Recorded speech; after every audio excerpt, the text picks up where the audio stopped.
નમસ્કાર મિત્રો, અમારી ગુજુ ગુરુજી યુટ્યુબ ચેનલમાં તમારું સ્વાગત છે। આજના વિડીયોમાં આપણે ધોરણ 1-2 અને બાલવાટિકા નિપુણ ભારત અંતર્ગત જે બાહ્ય મૂલ્યાંકન થનાર છે તેના વિશે વાત કરીએ।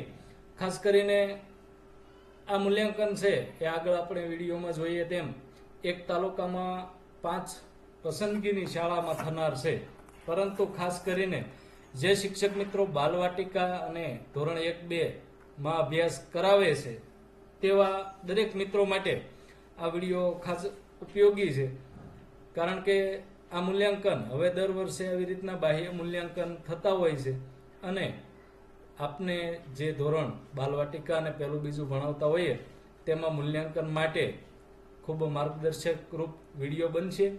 બાલવાટિકા અને ધોરણ 1-2ની જે નમૂના રૂપ શાળાઓ, એટલે આપણે જેમ વાત કરી તેમ એક તાલુકામાં પસંદગીની 5 શાળામાં મૂલ્યાંકન થવાનું છે। ગુજરાત શૈક્ષણિક સંશોધન તાલીમ પરિષદ જે જીસીઆરટી છે તેના દ્વારા આનું આયોજન કરવામાં આવ્યું છે। ખાસ કરીને મૂલ્યાંકનનો આખો કાર્યક્રમ જોઈ લઈએ તો વાર્ષિક સ્વમૂલ્યાંકન જે બાલવાટિકા અને ધોરણ 1-2માં આપણે 1/3/2026 થી 10/3/2026 સુધી પૂર્ણ કરેલું છે અને તેની ડેટા એન્ટ્રી પણ કરેલી છે। હવે આ અંતર્ગત જે બાહ્ય મૂલ્યાંકન પહેલા પણ એનો પરિપત્ર થઈ ચૂક્યો હતો અને કોઈ કારણોસર મુલતવી રાખવામાં આવ્યો હતો, તે મૂલ્યાંકન તારીખ 20 થી 23 એપ્રિલ 2026 સુધીમાં બાહ્ય મૂલ્યાંકન થનાર છે અને હાલમાં તારીખ 17 અને 18 ના રોજ જે બાહ્ય મૂલ્યાંકન તરીકે આવનાર અધિકારી છે તેની સમજૂતી માટે તાલીમ પણ યોજવામાં આવેલી છે। મિત્રો, ખાસ કરીને આ બાહ્ય મૂલ્યાંકન કરનારની જે ટીમ છે તેમાં કોણ કોણ હશે તેની વિગત જોઈ લઈએ તો જે અધિકારીઓ કે કર્મચારીને બાહ્ય મૂલ્યાંકન તરીકે નીમવામાં આવ્યા છે તેમાં ડાયટના વ્યાખ્યાતા હશે, ટીપીઓ અને કેળવણી નિરીક્ષક હશે, બીઆરસી અને સીઆરસી કોઓર્ડિનેટર હશે, તેમજ જિલ્લાના જે પ્રાચાર્ય ડાયટના છે તેના દ્વારા આ સમગ્ર એફઆઈને શાળાની ફાળવણી કરવામાં આવશે।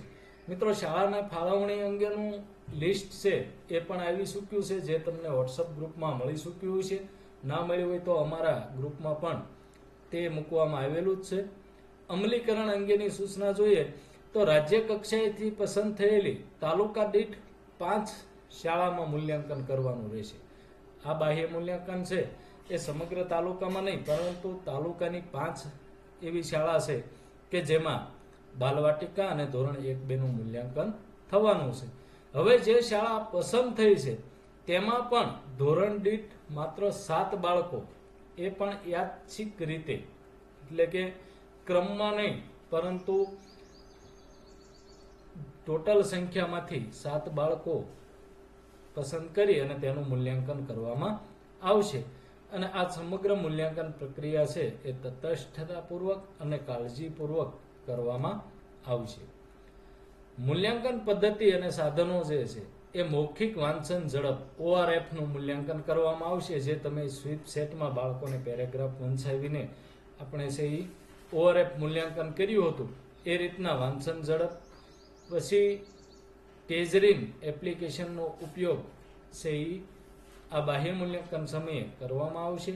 વાંચન અને ગણન કાર્ય માટે છે એ એમને એક શીટ આપવામાં આવી છે જે પણ સાથે હશે।